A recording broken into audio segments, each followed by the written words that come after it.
Destiny Payton makes a point that is impossible to overlook. Without Martell, she wouldn't even know half of these people. And what do you know? She is telling the truth. Many of these friendships and fallouts have been connected to Martell. However, Destiny was attempting to convey to him in the store that Martell is currently moving forward with Arionne Curry. Drama ensued, of course, when Tisha immediately returned to the conversation. Tisha became quite intrigued when Arionne's name was mentioned, almost as if she intended to use it later to disparage Melody Shari in order to make people forget how little her own company was accomplishing. That's how it came across, and you can't deny that Tisha enjoys saying anything disparaging about Mel whenever she can. Speaking of Destiny, she also mentioned that she ran into Lance, but he refused to look her in the eye. And it's difficult to avoid running into people in a little town with only one subway. It's coffee shops, a strip, and countryside. Some of these men are aware that they have been acting strangely, as evidenced by the fact that Lance was unable to even look at her. As usual, Kimmy Scott was out here attempting to mediate the situation by offering justifications for the misbehavior of others. And listen, others were commenting about her costume too. It was giving Destiny's Child the impression that they were going to sign autographs outside the mall record store in the year 2000. But more important than the attire is Kimmy's continued attempts to justify Lance's actions by claiming that he was just feeling sorry. Kimmy should occasionally quit standing up for those who don't deserve it.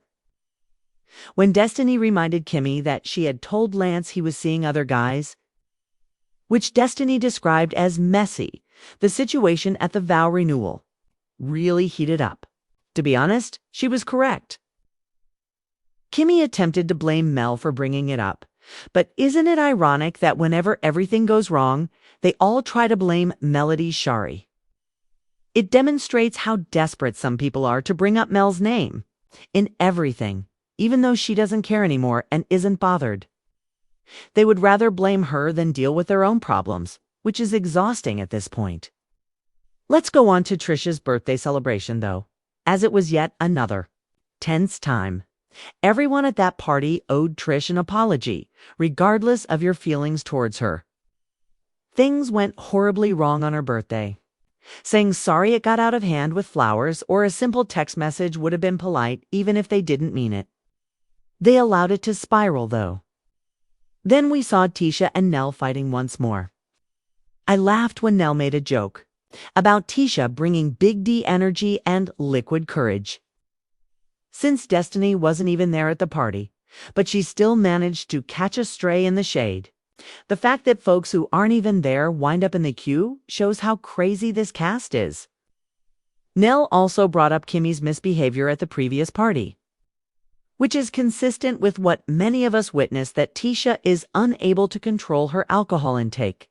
She does far too much, gets obnoxious, and goes overboard when she drinks. Tisha was shouting in people's faces that evening, and to be honest, that never ends well. Tisha was totally out of line, but Nell and Chris handled it as coolly as they could. Additionally, Chris had the option to escalate the situation, but he chose not to, which was wise given the loud, rude, needless ways in which males like Martell and Maurice have spoken to women in the past. Chris didn't go there, at least. But no one should be defending Tisha's actions, and she still owes Nell an apology. Then, we witnessed Trish once more doing what many people detest, offering justifications for Tisha. Oh, Tisha's not always drinking, she says, as if that would make the situation different. No, Tisha continued to treat Chris and Nell with contempt. What's the worst? In any case, Tisha is most likely discussing Trish and Kimmy behind their backs. Nell protected her husband and dealt with the situation as best she could because that's what she was expected to do. Kimmy even stated this season ago that Tisha is pampered and that everyone treats her differently because they believe she is immature and sensitive. However, she is now over 40 and continues to behave in the same manner. You have to stop making excuses eventually. Jalen, meantime, made an appearance in Kimmy's workplace. I usually enjoy his scenes because he infuses the program with a serene vibe. He revealed that he received an offer for a new, well-paying logistics position in Huntsville. We all recall him working hard to help establish the restaurant. And he claimed that working at Black really stood out on his resume. Although Kimmy felt proud, it became evident that there are still problems when Morris's name was spoken. Jalen stated bluntly that Morris does not treat him with the same level of affection and care that he does his own son. As usual, Morris became defensive rather than take responsibility for that. Morris frequently acts as though the cameras are the issue after failing to understand it. No, his treatment of others is the issue, and Jalen is perfectly entitled to voice her opinion. Since Chris Fletcher is known for showing up at people's workplaces, he also stopped by Lance's workplace to say hello. This time, he inquired about Lance's behavior with the infant at home. Lance acknowledged that his mother had offered to help and that he truly needed that assistance, but rather than resolving the matter with his mother, he went and told Chris. It's nasty now that Nell is involved. Chris made it worse by encouraging Lance to go talk to Martell Holt about being a single father, which is the worst advice anyone has ever given. Really, Martell? The same man who used a sex tape against Melody, the same man who has been hauled before the courts several times for failing his children. You're asking Lance for guidance from that person? Chris, take it seriously. I haven't heard anything so stupid in a long time.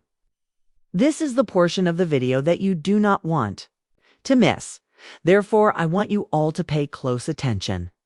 It's crazy how Martell receives so much love and sympathy when the discussion would be quite different if she were a woman. They would be told, you made your bed, now lie in it. If it had been Mel or another woman, you ought to have made a wiser decision. You have to handle it. However, because it's Martell, he is suddenly the